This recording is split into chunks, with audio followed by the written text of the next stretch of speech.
सभी छात्रों का एक्टिव स्टडी आई क्यूब में स्वागत है। जो क्लास चल रही थी हाई स्कूल प्रिपरेशन के लिए, जो कि हाल ही में यूपी बोर्ड परीक्षा आने ही वाली है, मैं प्रत्येक दिन आप सबके समक्ष 2 से 3 सवालों को लेकर के आता हूं और आशा करते हैं कि आसानी से आपको समझ में भी आ जाता होगा। कलम और कॉपी लेकर तैयार हो जाइए और इस क्लास को समझिए। आज की क्लास में एलसीएम और एचसीएफ पढ़ना है, तो इस प्रकार से कम मान चलिए कि आपको 2 नंबर मिलता है इस सवाल को हल करने में। तो चलिए, आज की पहली सवाल है, इसमें क्या है, पहली सवाल को हल करेंगे। पहला सवाल हमारा क्या कह रहा है, x² माइनस 16x और दूसरा पद क्या दे रहा है, x³ माइनस 64। ये पहला सवाल है। 2 पद हमें दिया हुआ है, इसका हम क्या करेंगे, गुणनखंड करेंगे। जब हम गुणनखंड करते हैं तभी तो हमें आंसर मिलता है, नहीं तो हम कैसे लगा पाएंगे इस सवाल को। सर्वप्रथम आप देखिए कि इसमें क्या कुछ दिखाई दे रहा है। स्वाभाविक है, हमें दिखाई दे रहा है, क्या दिखाई दे रहा है, x दिखाई दे रहा है। x यहाँ पर भी है, x यहाँ पर भी है, तो x को हम क्या कर लेते हैं, कॉमन कर लेते हैं। क्या बचेगा, x² माइनस 16x, 16 हो जाएगा, x बाहर चला जाएगा। इस पद को फिर दोबारा हल करेंगे तो क्या हो जाएगा, आगे इसको हल करिए, कितना हो जाएगा। ये फार्मूला बन जाता है कौन सा, इसको इस प्रकार से लिख देते हैं, x² माइनस 4 का स्क्वायर और x। ये बन गया हमारा a² minus b²। a² minus b² का सूत्र क्या होता है, ध्यान दीजिएगा, a² माइनस b² बराबर होता है, एक ब्रैकेट में होता है a प्लस बी और एक ब्रैकेट में होता है a माइनस बी। उसके अनुसार ये क्या हो जाएगा, एक ब्रैकेट में क्या हो जाएगा, x प्लस 4 और एक हो जाएगा x माइनस 4। ठीक है, इतना हो जाएगा ना। और बचा क्या, बचा हुआ है x, यहाँ पर लिख दीजिएगा x।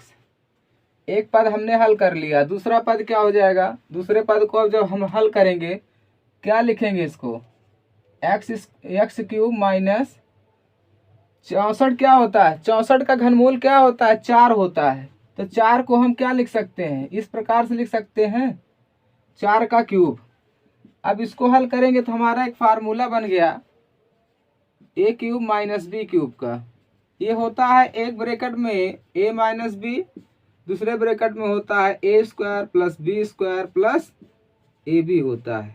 इस फार्मूले के अनुसार ये क्या हो जाएगा, इस फार्मूले पर रखेंगे तो एक स्थान पर x है और b के स्थान पे 4 है। ठीक है, इतना हुआ। उसके बाद a का स्क्वायर मतलब x का स्क्वायर क्या हो जाएगा, x का स्क्वायर माइनस प्लस हो जाएगा, 4 का स्क्वायर 16 होता है। उसके बाद प्लस ab के स्थान पे हो जाएगा 4x। दूसरे पद का हल क्या हो जाएगा, इतना हो जाएगा। इतना समझ में आया। चलिए आगे देखते हैं। इस फार्मूले को मिटा देते हैं, अब समझिएगा। तो हमें क्या मिला, पहले का मान, अब यहां पर देखिएगा साफ साफ लिख रहे हैं, इसको समझ लीजिएगा। क्या हो जाएगा, इस वाले का मान हमें क्या प्राप्त हुआ, x ब्रैकेट में हो जाएगा x माइनस 4 और हो जाएगी x प्लस 4। और इस वाले का मान क्या प्राप्त हुआ, ये वाला प्राप्त हुआ, क्या हुआ, x माइनस 4 और इसका प्राप्त हुआ x² प्लस 16 प्लस 4x। अब इन दोनों में देखिए जो कॉमन हो रहा है, कॉमन क्या हो रहा है, इसमें ये कॉमन हो रहा है, इसमें ये कॉमन हो रहा है। एलसीएम का मतलब इसमें जो है मासा निकालना था, तो मासा का मतलब होता है HCF। ये CF का कंडीशन है, जो मिलेगा केवल उसी को लिखते हैं बस। इसमें मिल क्या रहा है, x माइनस 4 और x माइनस 4, तो x माइनस 4 हमारा क्या हो जाएगा, आंसर हो जाएगा। इस प्रकार के सवालों को हम इस तरह से लगाते हैं। तो समझ में आ गया होगा, इसमें दो प्रकार के फार्मूले को प्रयोग किया गया। पहला था ए स्क्वायर माइनस बी स्क्वायर का, दूसरा क्या था ए क्यूब माइनस बी क्यूब का फार्मूला का हमने प्रयोग करके गुणनखंड विधि से इस सवाल को हल कर लिया। अब चलिए अगली सवाल पे हम चर्चा करते हैं। इसका ले लीजिएगा आप स्क्रीनशॉट, ले लीजिएगा स्क्रीनशॉट।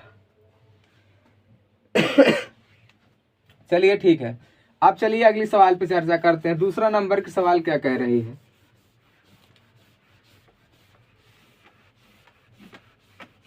ये थी पहली सवाल। अब दूसरी सवाल पे हम चर्चा करते हैं कैसे लगाते हैं सवाल को। अब इसमें हमसे पूछ रहा है एलसीएम बताना है, मतलब लासा बताना है। पहली सवाल में एचसीएफ मासा बताना था, दूसरी सवाल को हम हल करते हैं। पहली सवाल को लिखते हैं इस तरह से, x square 12x² y² z, और दूसरा पद क्या दे रहा है 4xy। अब इसको हम हल करेंगे तो क्या हो जाएगा, 12 को गुणनखंड करेंगे तो कितना हो जाएगा, 4 गुणा में 3, x² का मतलब होता है x गुणा में x, y का मतलब होता है y गुणे y, z, इसका गुणनखंड हो गया। फिर उसके बाद नीचे वाले का गुणनखंड करेंगे, 4 गुणा में x गुणा में y, इतना हुआ। अब इसमें देखना है लासा की कंडीशन क्या होती है, जो मिलेगा वो भी लिखा जाएगा, जो नहीं मिलेगा वो भी लिखा जाएगा। इसमें 4 मिला, इसमें 4 मिला तो 4 को लिख लिए, 3 यहाँ पर है, 3 नहीं है तो 3 भी लिख लेंगे, x यहाँ पर है, x यहाँ पर है तो x लिख लेंगे, यहाँ पर एक x बढ़ रहा है तो इसको भी लिख लेंगे। उसके बाद y यहाँ पर है, y यहाँ पर है तो y को भी लिखेंगे, एक y बढ़ रहा है तो y फिर और लिख लेते हैं, फिर z। अब इन सब का गुणा करेंगे कितना हो जाएगा, 4 3 12, 1x 2x हुआ तो कितना हो जाएगा, x² हो जाएगा, 2y है तो y² हो जाएगा, z है तो z लिख लेंगे। तो इस प्रकार से हो जाएगा हमारा आंसर। इस प्रकार के सवालों को हम इस तरह से लगाते हैं। इस सवालों पर आप प्रैक्टिस करिएगा, क्योंकि इस तरह की सवालें हमसे पूछता है परीक्षा में। कम से कम या तो आपको अति लघुत्तरी कुछ प्रश्न में पूछेगा, या तो जो है बहुविकल्पीय प्रश्न में पूछ लेता है इस प्रकार के सवालों को, या तो 1 नंबर में पूछेगा या तो 2 नंबर सवालों में पूछेगा। इस प्रकार से सवालें हमसे पूछता है। तो इस प्रकार के सवालों को हम इस प्रकार से लगाएंगे। अगर क्लास अच्छी लगी हो तो आपके लिए आप इसको लाइक करिएगा, अपने दोस्तों के पास भी शेयर करिएगा। अब मिलेंगे अगली क्लास में अच्छे से अच्छे क्वेश्चन के साथ। धन्यवाद।